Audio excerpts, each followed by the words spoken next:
شروع اللہ کا نام لے کر جو بڑا مہربان نہایت رحم والا ہے۔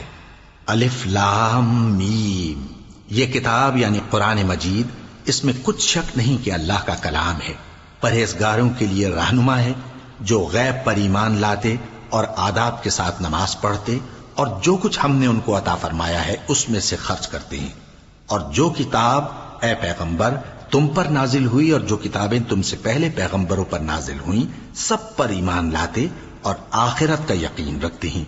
یہی لوگ اپنے پروردگار کی طرف سے آئی ہوئی ہدایت پر ہیں اور یہی لوگ کامیاب ہیں۔ جو لوگ کافر ہیں انہیں تم نصیحت کرو یا نہ کرو ان کے لیے برابر ہے، وہ ایمان نہیں لانے کے۔ اللہ نے ان کے دلوں اور کانوں پر مہر لگا رکھی ہے اور ان کی آنکھوں پر پردہ پڑا ہوا ہے اور ان کے لیے بڑا عذاب تیار ہے۔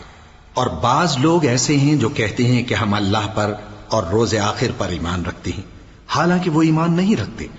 یہ اپنے خیال میں اللہ کو اور مومنوں کو دھوکہ دیتے ہیں، مگر حقیقت میں اپنے سوا کسی کو دھوکہ نہیں دیتے اور اس سے بے خبر ہیں۔ ان کے دلوں میں کفر کا مرض تھا، اللہ نے ان کا مرض اور زیادہ کر دیا اور ان کے جھوٹ بولنے کے سبب ان کو دکھ دینے والا عذاب ہوگا۔ اور جب ان سے کہا جاتا ہے کہ زمین میں فساد نہ ڈالو تو کہتے ہیں کہ ہم تو اصلاح کرنے والے ہیں۔ دیکھو یہ بلا شبہ مفسد ہیں لیکن خبر نہیں رکھتے۔ اور جب ان سے کہا جاتا ہے کہ جس طرح اور لوگ ایمان لے آئے تم بھی ایمان لے آؤ تو کہتے ہیں بھلا جس طرح بے وقوف ایمان لے آئے ہیں اسی طرح ہم بھی ایمان لے آئیں۔ سن لو کہ یہی بے وقوف ہیں لیکن نہیں جانتے۔ اور یہ لوگ جب مومنوں سے ملتے ہیں تو کہتے ہیں کہ ہم ایمان لے آئے ہیں، اور جب اپنے شیطانوں میں جاتے ہیں تو ان سے کہتے ہیں کہ ہم تمہارے ساتھ ہیں، اور مسلمانوں سے تو ہم ہنسی کیا کرتے ہیں۔ ان منافقوں سے اللہ ہنسی کرتا ہے اور انہیں مہلت دیا جاتا ہے کہ شرارت و سرکشی میں پڑے بہک رہے ہیں۔ یہ وہ لوگ ہیں جنہوں نے ہدایت چھوڑ کر گمراہی خریدی، تو نہ تو ان کی تجارت ہی نے کچھ نفع دیا اور نہ یہ ہدایت یاب ہی ہوئے۔ ان کی مثال اس شخص کی سی ہے جس نے شب تاریک میں آگ جلائی، جب آگ نے اس کے ارد گرد کی چیزیں روشن کی تو اللہ نے ان لوگوں کی روشنی زائل کر دی اور ان کو اندھیروں میں چھوڑ دیا کہ کچھ نہیں دیکھتے۔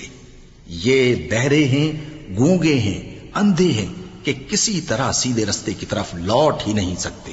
یا ان کی مثال میں کسی ہے کہ آسمان سے برس رہا ہو اور اس میں اندھیرے پر اندھیرا چھا رہا ہو اور بادل گرج رہا ہو اور بجلی کوند رہی ہو تو یہ کڑک سے ڈر کر موت کے خوف سے کانوں میں انگلیاں دے لے۔ اور اللہ کافروں کو ہر طرف سے گھیرے ہوئے ہے، قریب ہے کہ بجلی کی چمک ان کی آنکھوں کی بصارت کو اچک لے جائے۔ جب بجلی چمکتی اور ان پر روشنی ڈالتی ہے تو اس میں چل پڑتے ہیں، اور جب اندھیرا ہو جاتا ہے تو کھڑے کے کھڑے رہ جاتے ہیں۔ اور اگر اللہ چاہتا تو ان کے کانوں کی سنوائی اور آنکھوں کی بینائی دونوں کو زائل کر دیتا۔ بلا شبہ اللہ ہر چیز پر قادر ہے۔ لوگوں اپنے پروردگار کی عبادت کرو جس نے تم کو اور تم سے پہلے لوگوں کو پیدا کیا تاکہ تم اس کے عذاب سے بچو، جس نے تمہارے لیے زمین کو بچھونا اور آسمان کو چھت بنایا اور آسمان سے مے برسا کر تمہارے کھانے کے لیے انواع و اقسام کے میوے پیدا کیے۔ پس کسی کو اللہ کا ہمسر نہ بناؤ، اور تم جانتے تو ہو۔ اور اگر تم کو اس کتاب میں جو ہم نے اپنے بندے پر نازل فرمائی ہے کچھ شک ہو تو اسی طرح کی ایک صورت تم بھی بنا لاؤ، اور اللہ کے سوا جو تمہارے مددگار ہوں ان کو بھی بلا لو اگر تم سچے ہو۔ پھر اگر ایسا نہ کر سکو اور ہرگز نہیں کر سکو گے تو اس آگ سے ڈرو جس کا ایندھن آدمی اور پتھر ہوں گے اور جو کافروں کے لیے تیار کی گئی ہے۔ اور جو لوگ ایمان لائے اور نیک عمل کرتے رہے ان کو خوشخبری سنا دو کہ ان کے لیے نعمت کے باغ ہیں جن کے نیچے نہریں بہہ رہی ہیں۔